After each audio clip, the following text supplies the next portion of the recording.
Hi there, I wanted to give you a quick market update in Beaverton, Oregon today. Welcome back to my channel. My name is Shawn Yu from Portland, Oregon. I have a small company called Shawn Realty. And last week in Beaverton, there have been 29 active listings, one on the market, 29 pending. That's rare. The same number got listed and same number went pending. They're not necessarily the same listings, and 26 sold. Pending list price per square foot is $309. Median days on the market is 9 days. So in about a week and a half, like median listings, they basically got the offer. Let's see. The sold wise, $313 per square foot is sold listings. So when that is lower than the pending, meaning that last week listings went slightly softer market. And it's not perfect, as I mentioned before, but it's just a median number. And there's a one sold, not listed. Did way better. That doesn't mean that it's better to list without agent. I mean, this one looks like what's the word? Very small home, 1160 per square foot, and they probably had a buyer already in place, or they just sold it to neighbors or something like that. Let's actually take a quick look. I'm curious now. I have to go to client full. Yeah. This wasn't planned, but as I'm making the video, it kind of grabbed my attention there. Maybe not a good idea. Well, I hope you guys are doing well. The sun is out there right now. So it took a while because there are 85 listings to show. The last one was sold. Let's see, photos not even available. Southwest Sutherland. Yeah, so this one 1160 sold, not listed. Beautiful 3-bed, 2-bath, one level home with the vaulted ceiling. Those are, yeah. So it looks like AC was replaced in 2021. South portion, yeah. I mean, it looks like it's a nice home that didn't even get listed, sold. One level homes, they tend to get really good pricing. If you compare like a price per square foot between one level and two level or three level, there's a big difference. So, and especially if it has like a high ceiling and a good condition in a good neighborhood, you're going to get a lot of offers. Yeah. So they did well. Oh yeah, of course it was a cash buyer. Yeah. So let me go back to those people who are like the retirees. They love single family homes. Anyways, going back to that. So yeah, total 85 listings all included. So the market is moving pretty well. Let's look at the Altos report. I think this is Beaverton. Yes, Beaverton. So this one is more of a broader, not just 1 week, but it's more broader number. Price per square foot right now, what's in the market, everything combined is $301 per square foot. It's because it's including the houses that are not selling, so it's going to be lower than the last week pending. Pending ones are a little bit higher, higher demand. So it's that's what it means. Let's see, median. The other number that I wanted to show you was median days on the market. Yeah, let's look at that more closely. Median days on the market, it increased a little bit compared to in January and then in December. Yeah, so that's not a good data there. I think the sample size is way too small. Because I'm just looking at Beaverton, so that's not a good comparison there. Inventory. So this is seasonality thing. which I talk about in many different videos. But during the October, November are going to be the highest when it comes to listing inventory. The homes for sale number is the highest because of the buyer demand is lowest at the time, and right now it's kind of going down fast, which is again seasonality is in play on this too. Median rent is going down too. It went up as high as about 3,200 a month rent now to 2,750. Let's look at the price per square foot. So this is more of a closer to definite number because it's a bigger sample data uh, compared to last week, just 1 week. But at the peak time, Beaverton, it looks like about $339 per square foot. I hope that yes, $339 per square foot. That was 2022 June 10th. That was the peak, and that's when I believe the interest rate went up about April, and so I think the seller's expectation was really high, and whether that's sold or not, probably not, because you can kind of see it dropping really fast here. That's when the market just froze, and it went down as low as about $304. December 22 went up just a little bit, about $10 ish by April 2023. This is again the seasonality portion of it, quite a bit. If you see the Portland, it actually shows better.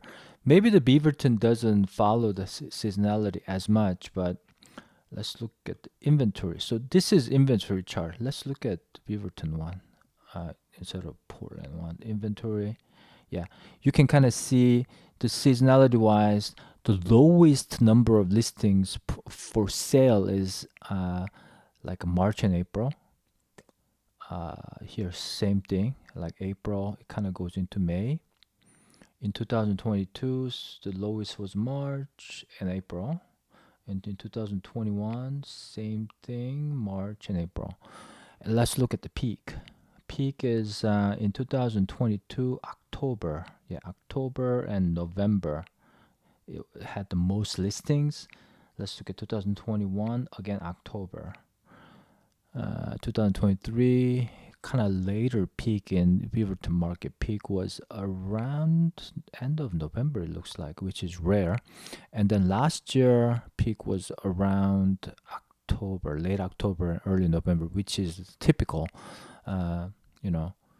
Months. So if I translate this for you, is that during this time, October, November are the slowest market for the seller, and the buyers have a lot less buyers interest. So you are going to compete with more listings if you're a seller. If you're a buyer, you have more choice. Because less buyers. So it's a better time to buy is winter time in a way. You have less competition for the buyer. For the seller, you have more competition. And again, spring market is the best time to list because the price per square foot kind of goes up a little bit because of the higher demand and the least competition. I mean, it's right there. It's every year. It's happening every year. So I'm not making this up. This is the data, especially specifically for the Beaverton data. So let me see if I want to show you anything else here. Yeah, price per square foot wise in Beaverton, the wide range, everything that's available right now is about $300 per square foot. 7-day average is 301, so almost the same. And I suspect that it should go up a little bit, in my opinion.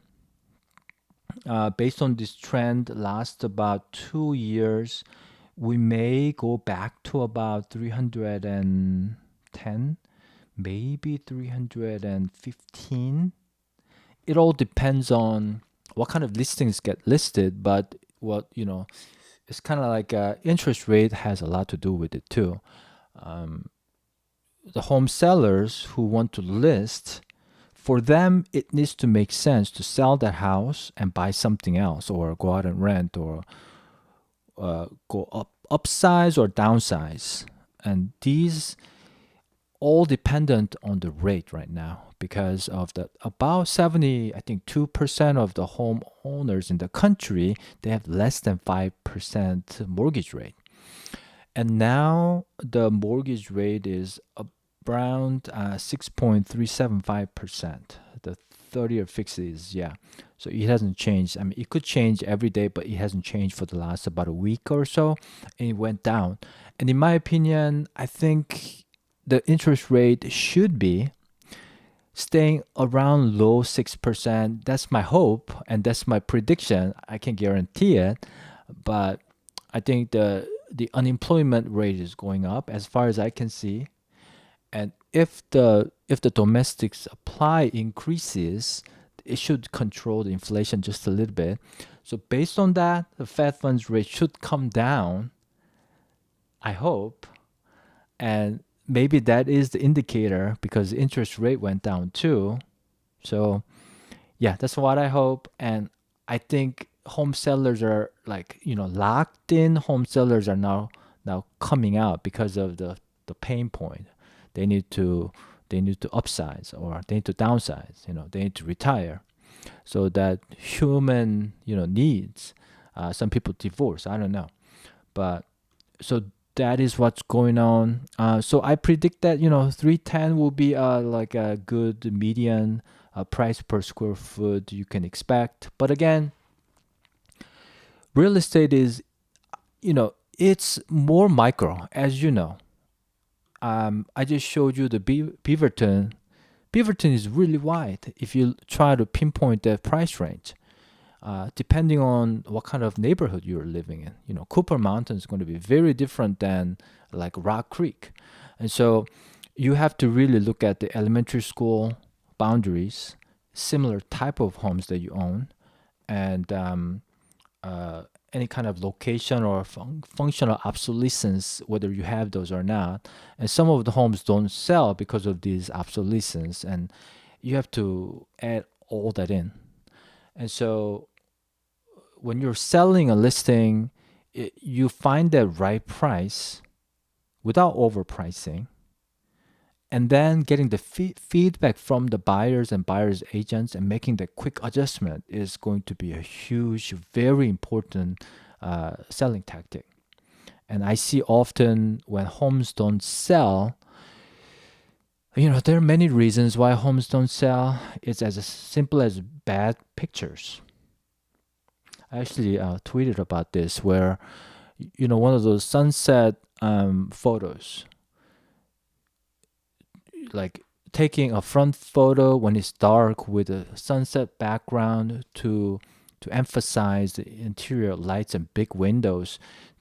If you don't do it the right way, that will look really bad. And I see often those listings don't sell unless it has big windows, and if it's done the right way, it can sell really well. But if you're not careful with the night photos, it can actually hurt you to sell. So that's important. But then overpricing part is where it's really tough for me to say. But some realtors will actually take the overlisted price and just assuming they're going to recommend in 30 days do a price reduction. But if that overpricing is way off the mark, with 30-day price reduction, depending on how much you cut down, but it may not actually sell because you just lost the first month of that hotness where buyers are going to go, if they see the house on the first week and say, oh, I love this house. And, there's a lot of other buyer showings are scheduled.